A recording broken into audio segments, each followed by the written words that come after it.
Bonjour la team, j'espère que vous allez bien aujourd'hui les amis. C'est parti pour la review de l'épisode 13 de Dragon Ball Daima sorti aujourd'hui le 10 janvier 2025. On va faire un petit rappel de ce qui s'est passé dans cet épisode. Et puis je vais vous donner mon avis tout simplement. Avant de commencer la VOD les amis, comme d'habitude le petit pouce bleu. Si vous êtes nouveau, pensez à vous abonner, c'est gratuit, ça soutient la chaîne. Et n'hésitez pas à me suivre sur mes autres réseaux sociaux, Twitch, mes autres chaînes YouTube, Brice Duhan et ma chaîne TCG, Brice Gaming TCG. Vous avez tous les liens dans la description ou sur le bouton i en haut à droite. Alors l'épisode 13 fait un peu... Enfin, ressemble un petit peu à un épisode hors série, dans le sens où l'action principale est mise au second plan. Et là, en fait, on est parti sur un épisode exploration avec développement du lore. Et en fait, plus ça va, plus j'apprécie ce genre d'épisode. Alors, c'est vrai que on peut se poser la question de l'intérêt de cet épisode quand nous sommes à quasiment 2/3 de la série, enfin de l'arc narratif. Je rappelle qu'il n'y a que 20 épisodes, nous sommes à l'épisode 13. Donc il serait temps peut-être d'accélérer. Enfin, ils avaient commencé à accélérer, parce que là, ils ont récupéré toutes les boules de cristal. Mais voilà, ils se sont permis de faire un petit épisode pour temporiser.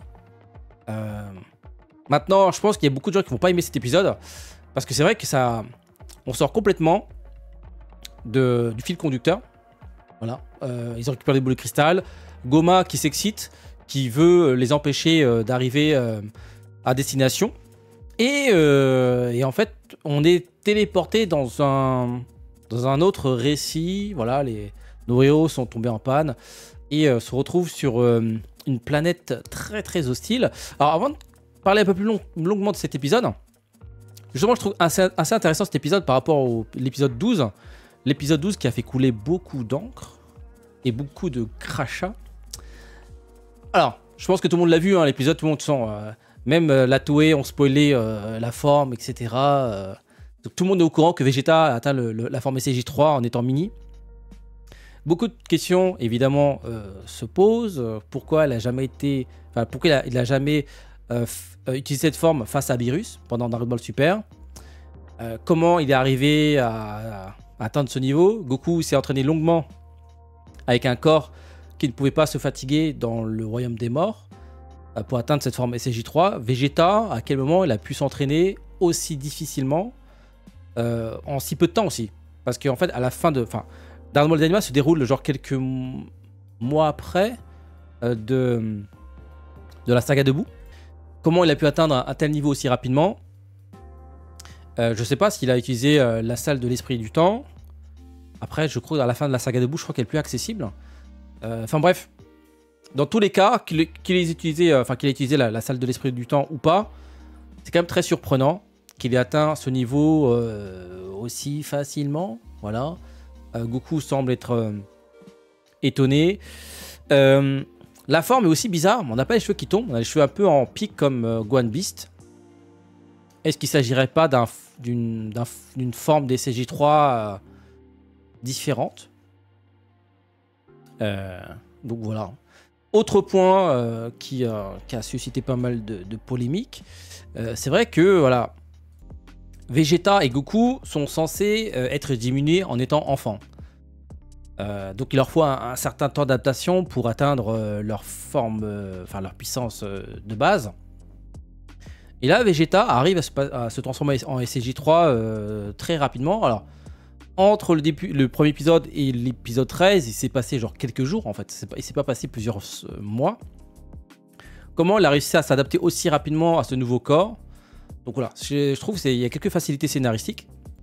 L'épisode 12 mettait l'accent sur les combats entre les Tamagami et leur adversaire, donc Majin Buu et Vegeta. Donc beaucoup d'action. Je trouve que Vegeta n'a pas eu vraiment besoin de vraiment combattre. Hein. Une fois qu'il a atteint la forme SCJ3, on a compris que le combat était fini. Il y avait un petit côté végétaux sympa hein, dans le style de combat. Mais voilà, c'est surtout la forme qui pose problème. Parce que ça remet en cause pas mal de choses. Pourquoi, voilà, comme je disais, pourquoi il n'a pas atteint pourquoi il n'a pas utilisé cette forme face à Beerus? Pourquoi il n'a pas utilisé plus tard? Comment il a atteint ce niveau aussi rapidement? Donc ça casse un peu ce qui a été mis en place, ce qui a été fait avant. Voilà, je trouve ça un peu dommage. Peut-être qu'on aura l'explication dans les épisodes à venir. Il reste encore 7 épisodes. Peut-être qu'on aura l'explication de comment Vegeta a réussi à atteindre cette forme et pourquoi il va plus l'utiliser en fait. Voilà. Donc, dites-moi ce que vous en pensez. Le design, bon, on aime, on n'aime pas. J'ai pas compris pourquoi ils ont fait un effet à la Gohan Beast. C'est-à-dire en plus en l'air, avec une grosse touffe. Alors que Goku, dans GT, Goku était petit. Et il avait atteint la forme SCJ3, les cheveux tombaient en arrière. Je trouvais ça beaucoup plus sympathique visuellement. Alors après, est-ce qu'il y a une explication technique? Les cheveux longs animés, c'est long, je sais pas quoi. Je sais pas si ça va encore... si ce genre d'argument se tient. Mais voilà, visuellement, je trouve ça sympa, mais sans... Alors peut-être que c'est un peu le style de Vegeta. Voilà. C'est comme la forme évolution, bleu évolution. Il a sa forme à lui, il développe lui-même son... Comment dire? Il s'approprie une forme, on va dire. Voilà. Bon, pour revenir à nos moutons, l'épisode 13 tranche complètement avec l'épisode 12. Donc là, on est dans un développement de lore. Ils se retrouvent, donc nos amis se retrouvent dans un milieu assez hostile. Alors, la première chose qui m'a frappé, c'est le fait de voir Neva paniquer. Alors, à la base, je pensais que c'était lui qui avait saboté le vaisseau. Au final, je ne suis pas sûr, parce que vu comment il panique, il ne s'attendait pas à ce que le vaisseau tombe donc sur cette planète méga, peuplée de mégates, qui sont des géants. Et tout est géant, en fait, dans ce monde. Alors, j'aime beaucoup l'humour de Toriyama. En fait, plus ça va, plus j'apprécie Daima, en fait. C'est ce qu'aurait dû être Dragon Ball et Dragon Ball Z. Ce côté aventure plus combat épique. Pour moi, c'est ça qu'on aurait dû avoir. Dragon Ball Z, on est plus parti sur le combat épique en délaissant l'aspect voyage et lore. Alors que Dragon Ball, à la base, c'était du voyage, en fait. C'était de l'exploration. Le petit Goku qui quitte son petit village, là, pour découvrir un monde gigantesque, vaste. Et là, on le retrouve avec Daima. Alors, je trouve ça marrant, voilà, les gros hamsters, le gang des hamsters qui attaquent nos héros. Comme ils sont volumineux, bah, ils ont un peu plus de mal à gérer ces hamsters. Et puis, ce plan, je trouvais ça incroyable. Ce plan-là, je le trouve magnifique. Donc, ils sont sur une planète de géants. Regardez le fossé entre un mégate enfant et nos héros. Et en fait, plus ça va, plus je me dis, ça serait bien qu'ils fassent un jeu sur Dragon Ball Daima. Ah, j'ai trop envie d'explorer l'univers, le monde des démons, composé de 3 niveaux, et qui semble être très très vaste. Il reste pas très longtemps sur cette planète, ce qui est un peu dommage. Mais je pense que ça mériterait vraiment un jeu vidéo avec un arc complet sur ce territoire. Donc voilà, alors du coup ça donne lieu à des scènes assez rigolotes. Voilà. Goku qui se fait pourchasser par le chien de ce mégate. Le chien qui est immense. Et là en fait, les combats sont différents des combats de l'épisode 12. Dans l'épisode 12, c'est vraiment un duel pour obtenir un objet. Là, ils se battent pour leur vie. Tu vois, les combats sont beaucoup plus intéressants. C'est pour ça que je trouve que cet épisode fait plus Dragon Ball que l'épisode 12. L'épisode 12 fait plus Dragon Ball Z, avec transformation, combat épique, démonstration de force. Là, on est plus dans Dragon Ball, où en fait nos héros sont obligés de puiser dans leurs ressources pour survivre, pour contrecarrer les nouvelles menaces.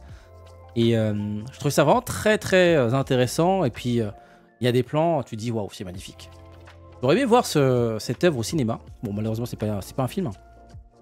J'espère qu'un jour ils vont faire peut-être un remontage de tout ça et le diffuser au cinéma. Mais voilà, c'est un épisode qui tranche complètement avec l'épisode 12. Beaucoup d'entre vous vont pas aimer. Mais plus ça va, plus je trouve que Daima est une œuvre qui se regarde en famille. Dragon Ball Z, ça se regarde quand t'es adolescent. C'est pas un truc que tu regardes avec ton petit frère ou avec ton enfant, tu vois, avec ton petit-fils.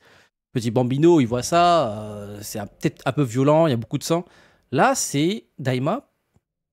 Avec le recul, je me dis, c'est une œuvre qui rassemble les générations. C'est une œuvre que tu peux voir en famille, avec toute la famille, et tu voyages en fait. Donc c'est un pari risqué parce que du coup, tu peux pas plaire à tout le monde. Les gens qui aiment la baston, il y a beaucoup de gens qui n'aiment pas Daima. Hein. Je vois par exemple sur Dokkan Battle, quand ils ont sorti les portails de Daima, les gens ont dit ah non, Daima c'est de la merde, j'espère qu'on n'aura pas Daima pour les 10 ans, etc. Ok, moi j'adore Daima. Au début, je trouve que c'était un peu lent, etc. Parce qu'encore une fois, j'avais.